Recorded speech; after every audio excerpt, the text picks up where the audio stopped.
Una persona que es de la comunidad, es muy querido, hombre. Yo hice un video con él incluso en Bogotá. Al parcerito, huevón, a la mamá le detectaron cáncer con metástasis, parce. Es complicado, mano, porque la mamá estaba toda joven. Fue al médico porque le empezaron unos cuantos dolores y cuando le hicieron los exámenes, metástasis. Mi abuelo, mi viejo, murió de cáncer. En un abrir y cerrar de ojos se lo llevó. Esperó a mi abuela una mañana que lo visitara para poder irse de este plano terrenal. Mis dos abuelos también se murieron de cáncer, al menos los abuelos por parte de mi papá. Mi abuelo de cáncer en la próstata y mi abuela de cáncer en el hígado, marica. Y fue muy difícil, weón. Que gonorrea, a los dos les dio cáncer. Básicamente al mismo tiempo se podría decir. Primero murió mi abuelo y luego murió mi abuela. Y fue mera vuelta, weón, porque imagínate que en la familia mía hay una tía que en aquella época, la familia mía por parte de papá es muy religiosa, como bueno, la mayoría de personas de esa época, que la religión era una ley básicamente. Pero ellos eran testigos de Jehová. Y una de mis tías, hasta donde tengo entendido, incursionó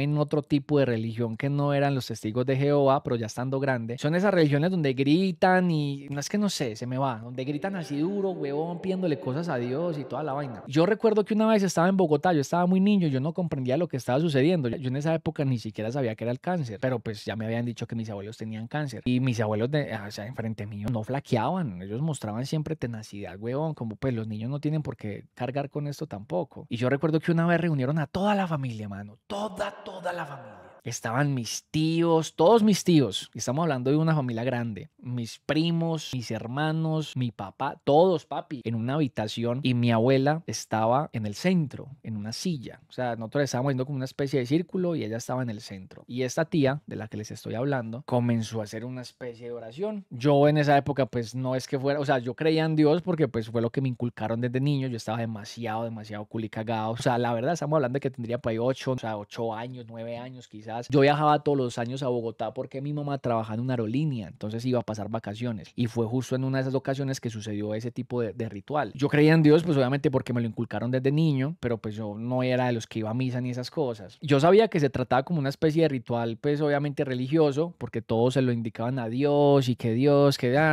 Y yo recuerdo que la tía empezó a gritar mucho, huevón, y todos empezaron a llorar porque ella nos decía que cerráramos los ojos y que nos imagináramos un hígado, o sea, como la figura de un hígado, y que comenzáramos como a visualizar que el hígado estaba enfermo, pero que poco a poco se iba sanando. Y gritaba, Dios, tú que todo lo puedes, sana este hígado, no dejes que... Mi abuela se llamaba Rosa, no dejes que mi mamá Rosa muera, no lo merece, este hígado puede ser sanado con la ayuda de todos nosotros, con nuestra fe. Nos decía, cierren los ojos, piensen en el hígado. Y bueno, lo que les estoy contando, se repetía una y otra vez, se convirtió como una especie de mantra. Y todo el mundo empezó a llorar, porque vuelvo y le repito, yo no entendía que era el cáncer, yo no sabía que mis abuelos iban a morir de eso. Pero mi familia sí. Ellos estaban más grandes desde luego. Y entonces imagínate que todos empezaron a llorar, pero yo no entendía el por qué. Obviamente pues ya me queda bastante claro. Y nada, sirvió pa' chimba y media mano ese ritual. O le pedí a ese Dios o lo que sea. Porque tiempo después mi abuelita fallecería de cáncer en el hígado. Como pueden ver, la vida real carece de finales felices. ¿Saben qué es lo más charro de todo, muchachos? Yo a mis abuelitos los quería. Ellos eran muy especiales conmigo. Vuelvo y les repito, yo solamente iba a Bogotá una vez al año, que eran vacaciones de junio. Afortunadamente porque mi mamá trabajaba en la aerolínea de ACES y le daban tiquetes gratis para mí. Entonces yo viajaba todos los años. Mis abuelos, a pesar de que eran mi abuelo más que todo, ¿no? A pesar de que era una persona muy estricta, alguien repleto de violencia, la cual le heredaría a su hijo, que a su vez sería mi papá y que a su vez me heredaría a mí. Pero bueno, cuando yo viajaba a Bogotá, ellos eran muy especiales conmigo, marica. Ellos eran un amor de personas. Mi abuelo me defendía de mi papá. Y mi abuela Rosa, papi, era un amor. Y eso yo llegaba allá a Bogotá y eso me daban de todo. Yo recuerdo el pollo, muchachos, se los he dicho muchas veces, comer pollo asado en esa época era un lujo. Eso era un premio. Y de ahí viene el, uy, pero ¿quién pidió pollo? Era carísimo. Y yo recuerdo que siempre que viajaba a Bogotá de vacaciones, mi abuelo tenía una bicicleta y ese tipo de bicicletas siempre me acuerdan a él. Él tenía un olor particular. No estoy diciendo que oliera maluco. Mi abuelo tenía un olor particular. Olía como a libros.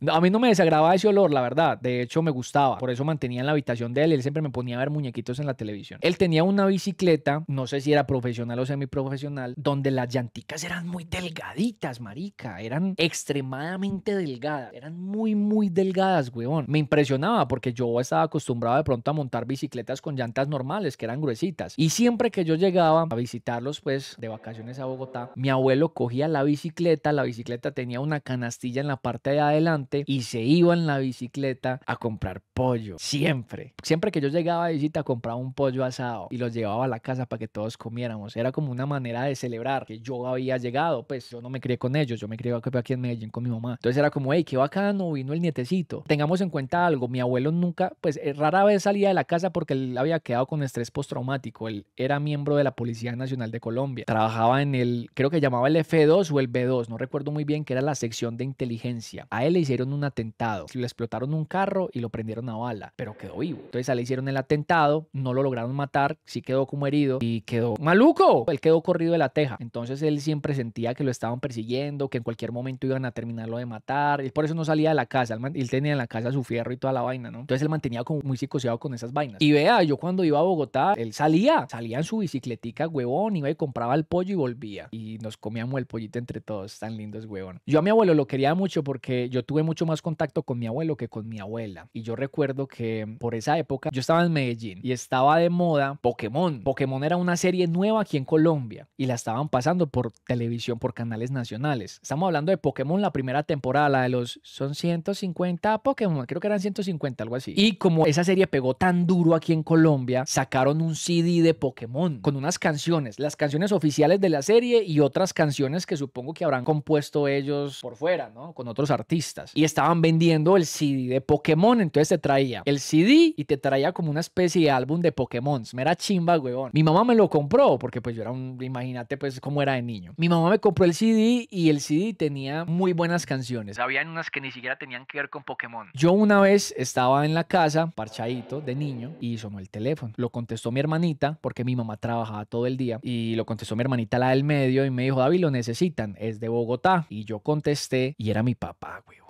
Entiéndase lo siguiente, mi papá es una persona curtida por la violencia. Yo al cucho mío puedo decir que nunca lo he visto llorar, huevón. Mi papá es ese típico hombre criado como macho, así, con ese semblante de macho, en donde uno no puede expresar sus sentimientos, donde quizás uno transmitirle a alguien que lo quiere y eso es como debilidad. Él fue criado por mi abuelo, que era de la policía, luego perteneció al DAS, que pues era el Departamento Administrativo de Seguridad. Yo veo a mi papá como una persona blindada, sentimentalmente, se podría decir. Obviamente él ha ido ablandando su armadura conforme pasa el tiempo, pues porque es más que necesario, uno no puede vivir ahí adentro durante toda la vida, pero en aquella época él acababa de salir de la cárcel, bueno, y a eso se le suma que también estuvo en la cárcel. Él había salido hace muy poco de la cárcel y me llamó mi papá, weón, llorando. Fue un shock porque pues, mi papá llorando es como, Dios mío, tuvo que haber pasado algo horrible. Y me llamó llorando, huevón, y me dijo que mi abuelito acababa de fallecer, parce. No fue mi primer contacto con la muerte, pero sí el primer contacto con la muerte que le había tocado a alguien que yo quisiera. Porque a todos los que había visto muertos eran pillos y gente en la calle que me importaban un carajo, ¿no? Que no era una muy bonita sensación, ¿cierto? Pero era la primera persona allegada a mí que moría, huevón. Y que quería, ¿no? Porque yo quería mucho a mi abuelito, a mis abuelos en general, pero a mi abuelito más que todo como por el contacto que tenía con él y porque ese marica siempre me mimaba. Yo llegaba y eso me compraban mecato y eso, mejor dicho, papi, eso no me faltaba nada, weón. Y mi papá estaba llorando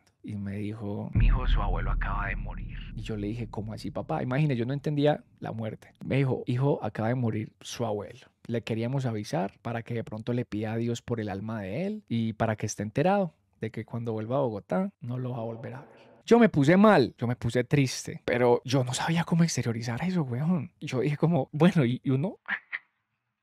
Perdón, yo dije, listo. ¿Y uno qué hace cuando alguien muere?